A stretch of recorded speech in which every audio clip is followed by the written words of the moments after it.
Hey everyone, and welcome back for another Uncanny session. I'm your host Ryan. With me this time around again is Rob. How you doing, man? Depressed, but yeah. I'm good. I'm here. Hey, I'm glad you get to join me as you get to hear me weep, and everyone else, but you get to hear it first as we discuss Uncanny Avengers number 30, which is the last issue to this series. Of course, we have hopes that it will come back after No Surrender in some way or form, hopefully. But, we'll definitely see. But, hey, yeah, this is the Uncanny Sessions where it started out as us reviewing Uncanny Avengers, and it will be going... I'm going to be talking about this a little bit later after we wrap up the review on the future of Uncanny Sessions as well. But, yeah, Uncanny Avengers number 30, written by Jim Zub with art from Sean Isaacs and color artist Tamara Bonvillain and letter VC's Clayton Cowles. So, yeah, we're going to be, kind of breaking down the issue, spoiling it. So if you have not read it, which you hopefully should have by now, because it's one of the greatest series to ever survive at Marvel for the time being. And unfortunately we are sad to see it go, but hey, at least we get to talk about it, and it's on record. So let's go ahead and jump into it then. The opening scene is, let's just point out, the art is spectacular within this opening scene. Spectacular. Yeah, the fall colors, you see... Wanda sitting on a bench where Wonder Man... I always get him confused with like a DC character. It is Wonder Man, right? Yes? Yes. Wonder Man. He's kind of just floating in as Wanda's sitting on the bench. And at this point, they're going to have that conversation that, going back to I believe it was the two issues ago, where Beast was like, hey, you need to go talk to Wanda, go settle things. So most of this issue really is, let's go ahead and wrap up all these relationships, things that, have been said, and also pushing other things to another direction that we may hopefully see at some point. But yeah, him and Wanda are essentially, talking, and they're figuring out where they go from here, everything they've gone through within the past. Like, they've been called back to Volume 1 of Uncanny Avengers when they were dealing with the Apocalypse Twins. And the fact that, Wanda needed to kind of find herself after that. And I'm sure if you've been in a relationship and it's been, broken up, you've probably been in this situation. This is a very, it hits home at points, for sure in this issue, because it is that sort of at-home drama that you would, endure in your real life. But essentially, Wonder Man, he wants to hopefully try and rekindle, at least find out where they stand. But, essentially Wanda's like, hey, I need to, move on from that. I found myself. I need to, depart. I just need to change, essentially. But, what were some of your thoughts on this scene? Well, it's nice that she wants space, and it's sad that she's breaking up with Simon. Yeah. But, cut to 5 scenes later, and she's, making out with Dr. Voodoo, so... I don't know. I don't know what to think of Wanda right now, but she makes it more clear in the follow-up scene with him, with Dr. Voodoo, how she's really feeling. Yeah, kind of going into that. It's not going into it, but with that, I kind of took it as, she knows that she has feelings for Dr. Voodoo, so she needs to go ahead and kind of end it with Wonder Man for now. But that's gonna be for an awkward hangout session later. She just to go fuck it out, but otherwise she's good. Pretty much. And he kind of flies off at that point, and and really real quick before we segue into that next scene, I love the fact that the transitions, everything's kind of connected together, because you do see Wonder Man in the background flying off as we go into the next scene, and what happens from there. So after that, we catch up with Rogue and Human Torch, who are flying around New York. They decide to blow off some steam and have a nice fly. And Johnny's a little upset because he has inherited billions from Sue and Reed Richards and needs to figure out what to do with it. Yeah. And Rogue is trying to not get in his way and let him do what he wants. But Johnny reveals that although he can't do anything with the Baxter Building, thanks to a Peter Parker storyline, he can rebuild the Avengers Mansion. which Rogue is super happy about, and she hugs him and almost gets burned. Yeah, and Johnny's really steps it up within this particular scene because he's gotten all of his ducks in a row. Mentioning how everyone's going to get paid. He's established essentially a business, and at one point he's where is it? Oh yeah, because he set up a series of charities to support global education programs. So he is really, we're seeing adult Johnny. So I think we're possibly seeing a change moving forward. It's weird. Yeah, and it's funny because I think if you read Marvel 2-in-1, which was released this week first, before you read this, it would be a perfect little transition. Definitely. But we'll see what happens in 2-in-1. But me and you both loved as well. Yeah, definitely. That was an amazing little show. Yes, it was. But yeah, you got anything else on this scene? Just that I've if you're a fan of the Fantastic Four, and I realize that people haven't been getting a lot of them lately, and you also happen to be a fan of X-Men, seeing this budding friendship between Rogue and Johnny is amazing. In an earlier arc in the series, it was Johnny who helped Rogue dispose of Professor X's physical brain. Yes. Not his astral plane brain, because we know that's a different plot. But but it's really nice that these two have found this like budding friendship, and mostly through their shared power of flight. But I love it. I love having these two together. I think they're really great. I think it was a slight hint at a romance later on, but we'll have to see how Deadpool feels about that. Yes, yeah, but, we definitely will.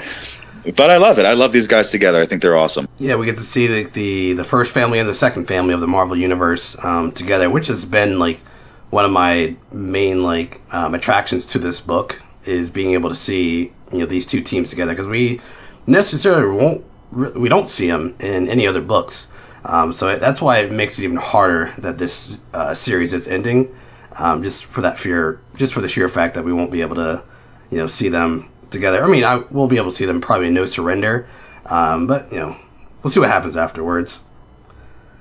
But yeah, so after the Baxter Building, they're flying around deal, we get to hang out with Synapse for a second while she is in the Adelan General Hospital, kind of healing from there, and we pretty much learn she's gonna be fine. She's still injured. It's gonna take time, obviously, but this main scene is to kind of focus on the letter that we find out Quicksilver actually did leave for her, and his handwriting was good. Look at that. Yeah, it was such lovely penmanship. And we also see Helion. Again, they actually pull back to the beginning of this run as well, when Helion, it's dealing with the Inhumans and her father at the time. Go back, see Avengers number 6 for that, because it's awesome. But yeah, I think at some point we don't get really much of Synapse in this. This is the one little plot that I think hopefully we will see more of, because she kind of mentions to Helion, he says, hey, if you need anything, let me know. And she says, I will. So they're at least hopefully lingering that around, that maybe she will, reach out to Helion. But at the same time, I hope it's not her kind of disbanding from this roster of characters. I hope they still stay in touch, hopefully, is my hope. How about you? I do hope they stay together, because I thought that was a cool concept of having Pietro, whose powers are, correct me if I'm wrong in the continuity, formerly mutant, now something else, but right. But and her being inhuman. I will say though that this was the one scene that gave me just a slight disappointment. Really? I think, yeah, and honestly, I'm going to say like this. I think that Pietro, it's the letter that Pietro wrote was the thing that kind of let me down a little bit, because on the one hand, that hit me. Yeah. Well, the thing is that, I thought that he was, I think it's honest and true to character that he would write this way. But I think I was building it up in my head that if he was the author of the letter, that it would be far more vulnerable about his feelings and how much he cares for her and how guilty he feels. And I think I really wanted to hear him really triple down on, lay it all out, really lay out all of his emotional cards, because that's a side of him that we never get to see. Because he's so reserved and hot-headed, I think that's an oxymoron. I'm pretty sure those things don't go together, but whatever. So regardless, it was a good letter. I mean, it was a great scene. I'm not saying that it wasn't. Right. I think in my own head, I was building it up that this was going to be far more vulnerable for him. And it wasn't. At least it was more like, hey, Wanda's right. I need to go. I hope you forgive me. Peace out. And I kind of wanted to hear a little bit more. Yeah, I'm hoping that we do get to see more of this, because I definitely agree with you. It should have. I think we just didn't have enough time. Well, the writers didn't have enough time to kind of maybe flesh out that whole letter. And although it still hit home to me because he was trying to. I took it as at least him taking this jump to kind of better himself, to come back stronger for her. We'll definitely see if because she drops a tear as well. I almost dropped a tear myself. I was like, I feel for you, Synapse. I feel for you. But again, then it goes another cool little transition. It's all weaving together. The only part that I don't think weaves together is like the transition in the hospital scene and the Rogue and Johnny Storm scene. But everything else has like that little touch in the next panel to move it along, and go ahead and take it away from there. So we catch back up with Wanda, who is in a park, presumably the same park, where she's joined by Dr. Voodoo, and she was meditating to clear her head, and they talk a little bit. They talk about Pietro. She kisses him. They enjoy it. That's obvious. But she reveals her whole point, which is that she's been with these people, particularly Vision and Power Man in the past, but nobody seems to understand the mystical side and the physical side of her person, and so she's drawn to Dr. Voodoo because he can understand her complete nature, right? And they can explore that together. So, on the one hand, she just dumped poor Power Man, Wonder Man, Power Man, one of them. Wonder Man. She just dumped poor Simon. I know his name's Simon. I got that part right. She dumped Simon, and now here she is picking up with this guy already. But whatever. But aside from that, I do want to point out this art, the coloring is just especially gorgeous. The kiss too, like the background. Your eyes should be drawn to the kiss because of the color scheme of the characters, with the background being white and kind of the brown like speckles. It's the white leaves that are kind of all over that scene. How they just the graphic design of it all. Just perfect and exquisite, and I love it. I'll also say, just a quick plug, since this is the last issue of the series, that I've never really been a fan of Scarlet Witch. I always found her to be kind of like a bootleg Jean Grey. And often I didn't find her to be a very good bootleg. I know I'm probably making people livid right now. But even me. I always thought of her as a bootleg Jean Grey, like a good Foreman Mills cologne, But either way, but I've come to really love her, particularly these past few issues. And also in the Jean Grey solo series, seeing her there, and also through some of her appearances in Secret Empire. I'm really happy to. I can't say I would recommend James Robinson's most recent Scarlet Witch run. Had some issues. But if you do, go back and read like this 12-issue miniseries that Scarlet Witch and Vision, top notch.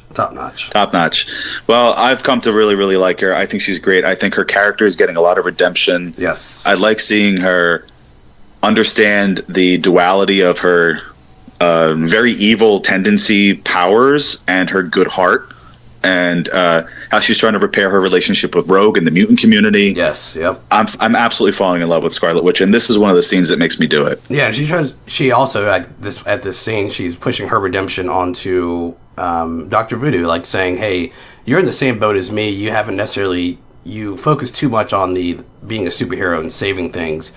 Find what's, get that, find your needs in the physical world, meaning, hey, let's fuck. Essentially. Exactly. But yeah, and he's like, hey, I want to figure this out, and as long as I can do it by your side, and going on with their relationship, moving forward indeed. But yeah, top notch stuff as far as the art goes as well. But this next scene came out of nowhere for me. I don't know how about you. Oh, I love this scene. Yeah, but go on. This scene was great. Yeah, it came out of left field. So yeah, it's Rogue at the state courthouse, and she's actually she's not necessarily defending, but she's putting in a good word for She was called in as a character witness for Shocker. Character witness, yes. For Shocker, Herman Schultz, and she's kind of breaking it down. Hey, going again. A lot of this issue is pulling back from what came before, and this one in particular, it's during the Secret Empire tie-in, which was where I actually jumped on with. It's she's explaining, hey, Shocker could have been out looting, could have been doing villainous things, but instead he was saving the city. So deep down, I know he can do better. If you find it in your heart, don't put him back in the penal system. Just slap on a wrist, pretty much. Granted, we don't see what happens to him. I kind of, in the back of my head, I was like, I hope he got off, but maybe they gave him life. Hopefully not. Excuse me. Well, trying to get those cold. Sorry. So when have you ever seen a superhero defending a villain in a courthouse anywhere in Marvel Comics ever? Outside of Daredevil? Probably right, Daredevil, sure. But, I find it absolutely fascinating. First of all, if you're familiar with Rogue's history, and I'm sure lots of listeners are, Rogue was a villain herself. Yep, she even brings that up, too. Yeah, and she's simply saying, look, here was an opportunity for this guy and lots of creeps in New York City to do lots of harm, looting and robbery and murder and all kinds of terrible things. And he stepped up. He stepped up the plate to fight these demons, which was part of the whole Secret Empire tie-in under the Dark Force dimension. And here she is. She came in and she's like, look, he's worthy of something more than just rotting in a jail cell, which, let's be realistic, he's probably going to break out of in 6 minutes. But, but I thought it was great. I really hope that this is a seed that is somehow explored in the future. That, not that I'm expecting Shocker to become like a hero, but that Shocker remembers that a hero believed in him. Right. And it might make him make a different choice somewhere in the future. As long as Jim Zub is writing it, we will see it. Promise you that. Because and just dealing with Rogue too, he has done to take everything from the past and to really throw it in this issue for Rogue to build her up. Obviously, we know that she's going to be a heavy hitter during No Surrender, but now I'm even more stoked to see her as a heavy hitter in that series. Because again, if you haven't fallen in love with Rogue yet by this series, by the end of this, you have now, because he's done such a great job to build her up so much. I'm also loving her power ponytail. That's awesome. Oh yeah. and who among us hasn't left the courthouse and just wanted to fly away? Come on. She's living the dream. Yeah, she is. But what else on that scene that I can kind of think of? Yeah, really just it's building her character even more and more, and I'm really loving it. And hopefully, like you said, as long as we do get to see the Shocker, maybe if not this series, something else just mentioned. I hope to see it, because we complain a lot about not being able to see the connective tissue throughout the series. Let's hopefully see that more of that. Excuse me, moving forward. Yeah, and in addition to that, one of the things that I hope all writers at all comic books understand is that when you have heroes who are purely heroes and become morally superior, they get dull. Amadeus Cho. If you have villains who are purely evil for the sake of being evil, they get dull. Having moral ambiguity and putting and really dressing up the personality and the intricacies of a person's psyche makes them a more dynamic and rounded character. Right. And wow, for once you made me interested to see what happens to friggin' Shocker. Right. That's incredible. I would never have guessed. And so great job, Jim Zub. That was awesome. Yes, indeed. So let's go on to the next scene. What happens next? So then Rogue lands on the grounds of the new Avengers mansion. Well, I'm assuming it's the same grounds as the old Avengers mansion, but they're in the process of rebuilding now. There you go. So she lands and sees Beast and Wasp and Jarvis, right? Jarvis? Yes. Mm-hmm. Sure, thanks. And they chat, and Wasp kind of lures Rogue away, and they turn a corner, and she gets to run into the real Captain America. They have a quick chat and catch up because, of course, Steve-O Rogers for Secret Empire caused all kinds of havoc for the team and disbanded the Unity Squad. But that wasn't the real Cap, and the real Cap is here, and he's thanking Rogue for what she's done to keep the Uncanny Avengers together. Right. And he really hopes that she sticks around and that she remains an Avenger and that she commits to the process. She does, however, have a hesitation in that she says, "Look, I believe in the mission and what we stand for, but we have to do it on our own terms and not with Avengers contracts." Right. And Cap says he can get on board with that too. Which she's been saying too lately a lot throughout the series. Kind of nice little callback. Yeah. But at the end, what it really comes down to is that, we as fans and readers have been enjoying the fact that Rogue's taking on such a leadership role. But frankly, in the Marvel Universe, you don't get much more of a higher honor than having Captain America confirm that you are indeed a good leader. Good leader. And that's what happened here. And it was so fulfilling for Rogue. Yes. And that basically takes us to the end of the issue. Yep, nice little cliffhanger where it says, "Never the end, never the end." I did love that. Yeah, I did too. I feel like it was like calling out to us hardcore, like Uncanny Avenger fans, like, hey, it's not over just yet. It's not over. Maybe some reiteration will come. But yeah, kind of going back to that Cap scene real quick. Even we're kind of getting caught up on him for people who may not be reading his series. He's has a bad reputation now as well, so he's trying to fix that, and that's going to take time. But yeah, I like how Rogue does say, like, hey, I promise we'll answer the call when the time comes, but it needs to be our own way. That way that works for us. So really, going to bat for her team, which I really love. Right. But yeah, that's the issue. And then next year, we start No Surrender. Yes, we do. But any kind of overall thoughts on the issue before we kind of close out and whatnot? How lovely it is to read a final issue that is planned. Yes. Right? Yes. How many Marvel series have we read in God knows how many years that just come to abrupt stops? And we often find that we wish that it would be a little bit better, and that it often leaves a lot to be desired. Mm-hmm. But here's one that was a thoughtful, planned conclusion because they know what the next stage is with No Surrender, then whatever may happen after that. Yes. And so we got to check in on all of our characters. We got to close the book on some of them, mm-hmm. or maybe end the chapter on some of them. I'll say right. Outside of like snaps, right? And we get to see really much a beast besides him hanging out with Jarvis, which was kind of funny to see. Yeah, that was totally funny. I will say, in fact, I have it open right now. I'm at the last page, and how sweet it is to see Wanda hug Beast. Yes, I like that touch as well. I'm glad you called that out. And I know that they have had decades of history together as characters, but right now, on top of all the other comic books I'm reading, I'm also rereading the very early X-Men series from the 60s, where young Hank McCoy was a enemy of young Wanda Maximoff, mm-hmm. who was on the Brotherhood, and how nice it is to see. I mean, not that I think that this scene was depicted with that in mind, but here we are 50, 60 years later, and they're hugging it out. And I'm like, this is great. This is just wonderful. Yep, and the new boyfriend and Captain America holding hands. And kind of, Wonder Man, he said at one point he's like, I need to go off. I can't, have this conversation just yet. So who knows where he's going to come into line. So, like, really, I want to see what happens with Synapse and Wonder Man, and everyone else, too, obviously.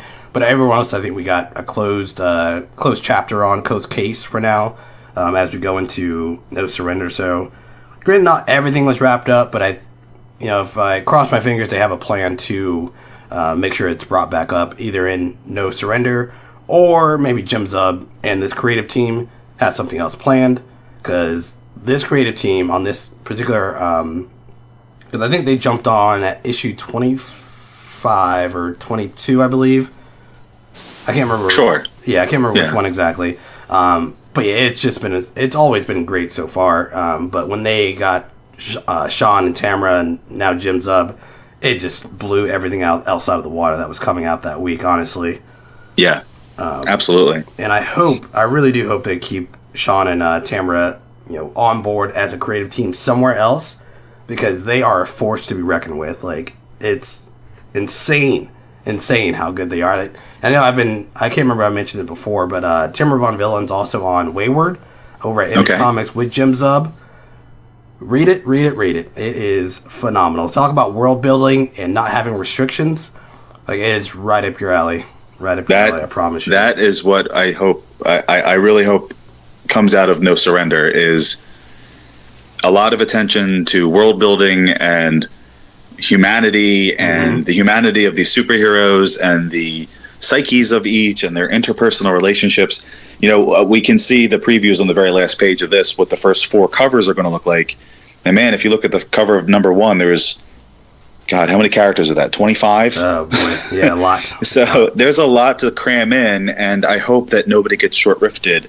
I hope everybody gets, over the course of 16 issues in that arc, get some sort of attention paid to them the way that these characters in this book received such careful attention here today. Yeah, that cover could just also be for show, and maybe we will be able to have like 6 or 7 set characters that we're able to follow in as we get a rotating cast. Who knows what's going to happen? I'm excited to see what happens. I am.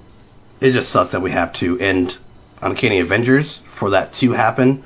But with this series at least, they were able to get me invested to see where these characters go moving forward, especially with Rogue. I mean, they did so much work with her within the series. This has probably been the best that Rogue has been depicted in at least a decade. Long time. I mean, I think I'll go back to the Mike Carey days on X-Men that I thought that Rogue was done pretty well as the most recent before this. But this series made me like Deadpool. Yeah. This series made me like Cable. This series made me like Wanda. You know, the art has always been excellent. The writing has always been really fun. Rogue just hits it out of the park. I've come to really love Johnny Storm independently of the Fantastic Four for the first time. Just, this has been excellent. It's been a wonderful ride of 30 issues. I sincerely hope that Rogue and Johnny and all these other characters get to be front and center during No Surrender, and that we get something good that comes after that too. I hope we get a dinner scene at some point too, like a reunion dinner scene. That would be lovely. That would be good. That'd be lovely. We don't see much of that. We really don't. They're always fighting each other, or fighting a demon or monster or some shit, or evil Captain America. Or some comic shit. Yeah, or some comic shit. I wanted to see, I think I lost my phone. I wanted to see if Anthony had sent in anything, because we had to change up our recording schedule. So we had, because I got sick on my computer, blah, blah, blah, blah, blah, blah. But I cannot find my phone right now. So, what's going to be your score, though, for this, let's say this issue? This issue, because it was a final issue and it was orchestrated very clearly and well. I wanted to go with a 9, but I gotta say the coloring, particularly, is going to push it up to a 9.5 for me. Yeah. This was a near perfect ending for this series, and I thought it was absolutely terrific. Yep. I'm right there with you with a 9.5 as well. I'm going to... I really am going to miss this series. Get a little teary-eyed over here. I really am, though, because it was such a fresh breath of air when I jumped on, and then I went all the way back, and I even started reading Rick Remender's run. I'm still finishing that up as well. So, once you get me hooked on a series, I will go back and read it. And Marvel just I know Jim's up. He's been teasing something that he might be working on that he's pitching. So we'll see what comes of that. But, he's definitely one of my favorite writers right now. And I hope you, Rob, and anyone else who hasn't started Wayward, go back and read it. You'll fly through it and have so much fun. But I know he has some other creative stuff as well that I haven't checked out yet. But yeah, 9.5 for me. But before we get out of here, though, I want to thank Rob for joining me, buddy. That's awesome. Always a pleasure. And we are... Uncanny Sessions is still going to be going on. Just check back next year. If you are a fan of it, it's still going to be around. That's all I can say for now, because I don't want to spoil anything without Alan being on air, because that's my main man, my partner in crime. But yeah, again, thanks for listening. If you have any feedback, go ahead and send it to us at columbuscomicscorner@gmail.com. We have an X-Men Monday podcast as well, which we are going to be recording just a little bit later today because of the holidays. But Rob's going to be joining us for that to do some sales summaries talk, and we're going to talk about X-Men comics as well. So again, thanks for listening, everyone, and we'll talk to you soon.